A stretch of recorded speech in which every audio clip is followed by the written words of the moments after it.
Dentro de una cárcel de máxima seguridad, una simple pastilla no es solo medicina. Es poder. Es poder, es moneda de cambio. Es un riesgo de seguridad y es el epicentro de una batalla silenciosa que se libra todos los días. Sí, la batalla entre el control absoluto del Estado y un derecho humano que, en teoría, no se pierde al cruzar los barrotes. Exacto. Y la pregunta que nos obliga a hacernos es fascinante. No solo desde lo logístico, sino desde lo ético. Totalmente. ¿Cómo se asegura una institución de que una persona privada de su libertad se tome su medicación sin que la esconda para venderla? O la intercambie, o la use para hacerse daño. Es un rompecabezas de una complejidad tremenda. Pues vamos a desarmar ese rompecabezas. Hoy nos sumergimos de lleno en el universo de la gestión de medicamentos en las prisiones más seguras. Y para esto tenemos un montón de fuentes.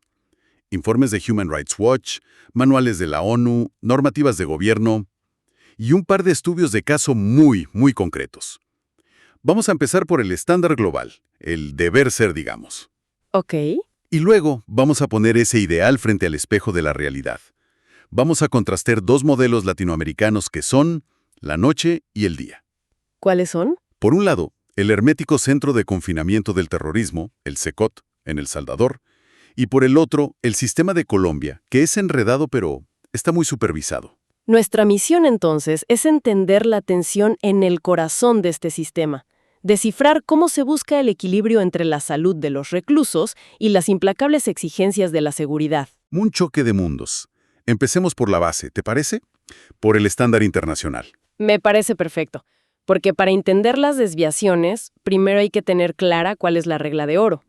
Y esa regla de oro arranca con una idea que suena simple, pero es súper radical si lo piensas. Viene de las reglas Nelson Mandela de la ONU, ¿cierto?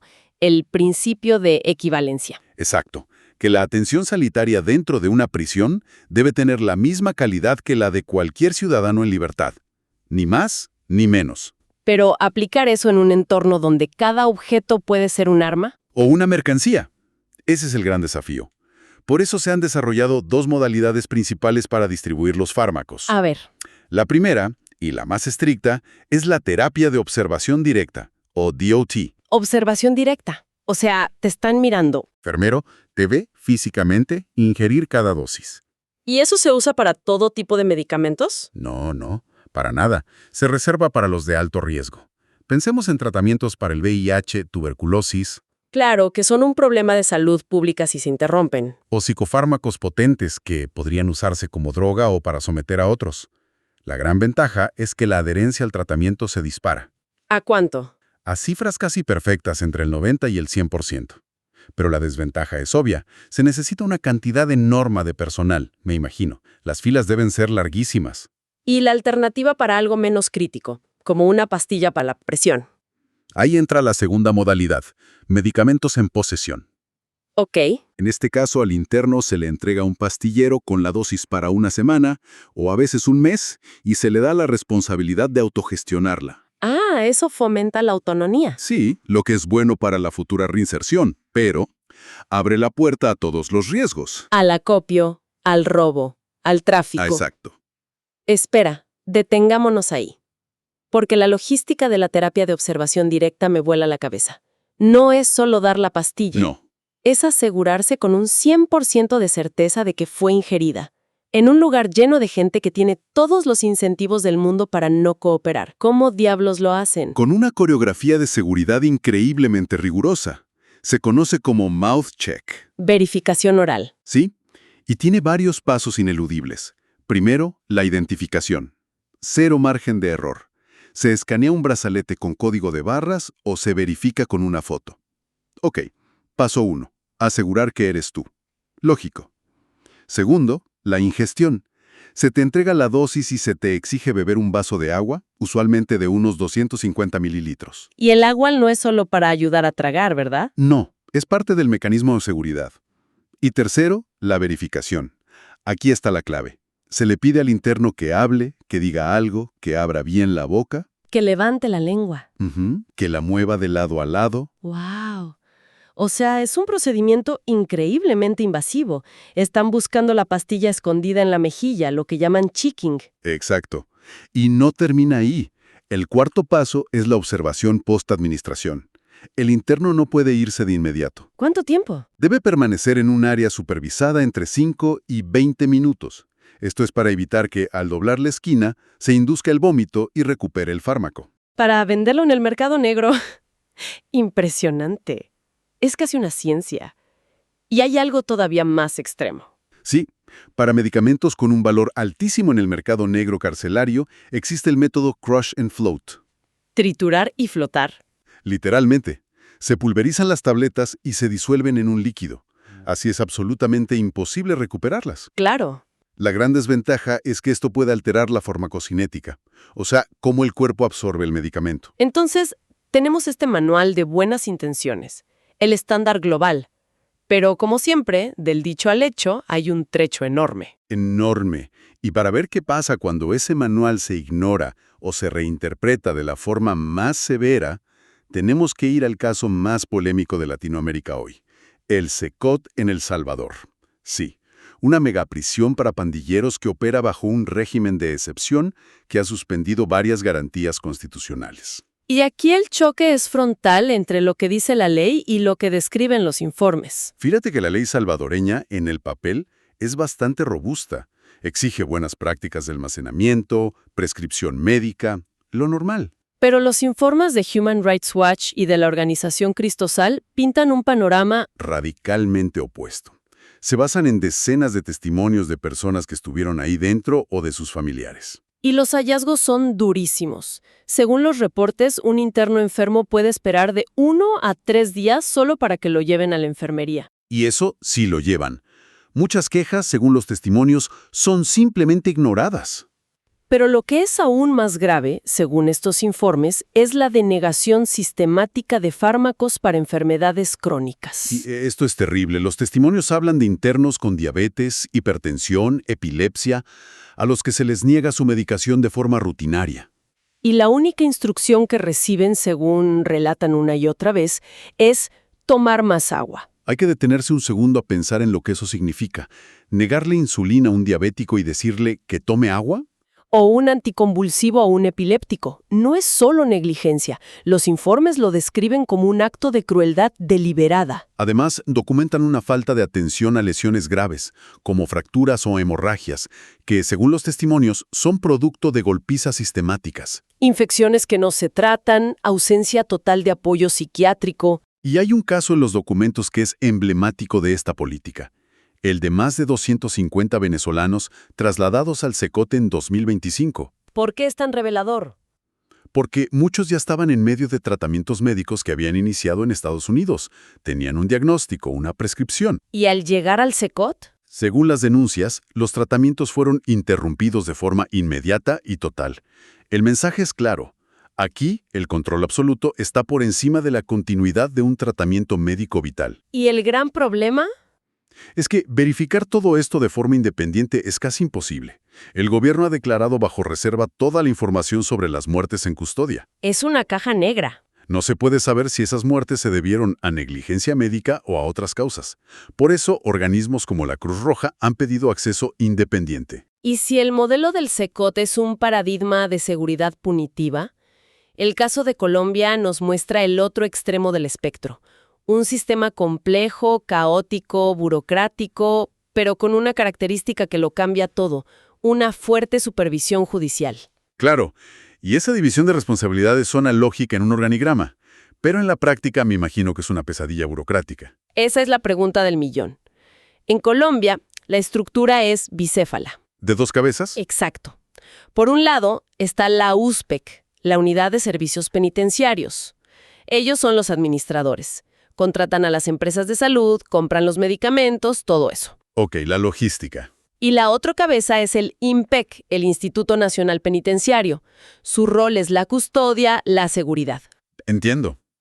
Ellos deben garantizar las condiciones para que el personal médico pueda entrar y trabajar. Exacto. Y esta división, como bien decías, crea cuellos de botella. La USPEC le echa la culpa al INPEC y el INPEC a la USPEC. El cuento de nunca acabar. Pero lo que diferencia a Colombia es que en medio de ese caos hay un árbitro muy poderoso, el Poder Judicial. Ahí entra la famosa acción de tutela, un recurso legal que se ha convertido en la principal herramienta de los internos para exigir su derecho a la salud. Totalmente. Y tenemos un ejemplo muy claro en las fuentes. La sentencia T-022 del año 2024 de la Corte Constitucional de Colombia. ¿Qué dice ese fallo? Le ordena directamente a la USPEC garantizar tratamientos específicos y dietas especiales. Y el argumento que usa la Corte es fundamental. Habla de una relación de especial sujeción del interno con el Estado. O sea, como el recluso está bajo tu custodia, Estás doblemente obligado a proteger su vida y su integridad. y lo más potente es que la Corte remata diciendo que los retrasos administrativos o la falta de presupuesto no son excusas válidas para negar un tratamiento. Exacto. Crea un contrapeso, una vía de escape a la negligencia, que simplemente no parece existir en el modelo del SECOT. Pero el modelo colombiano, con todo, sigue plagado del error humano, de la burocracia, y es ahí donde la tecnología promete una revolución. Aquí es donde la conversación se pone futurista. Sistemas automatizados de dispensación de medicamentos, o SADME. Imaginemos unos cajeros automáticos de fármacos, tipo los sistemas Pyxis u Omnicell. Ok. Son armarios electrónicos. Un enfermero se identifica con su huella, selecciona al paciente y el sistema dispensa solo el cajoncito con la dosis exacta para esa persona. Ni una pastilla más, ni una menos. Suena increíblemente eficiente, pero también increíblemente caro. ¿Esto se está usando de verdad en sistemas con presupuestos tan ajustados? Es una excelente pregunta. La inversión inicial es alta, sin duda, pero se argumenta que a largo plazo el ahorro es enorme. Se reducen las pérdidas por robo, se optimiza el tiempo y, lo más importante, se reduce drásticamente el error humano. Y todo queda registrado. Cada transacción. Si falta una pastilla, se sabe al segundo, quién la sacó, a qué hora y para quién. Se acaba la discrecionalidad. Ok, eso controla la última milla, la entrega al paciente. Pero ¿y el resto de la cadena? ¿Cómo se aseguran de que las medicinas que llegan no son falsificadas? Ahí entran dos tecnologías que parecen de ciencia ficción.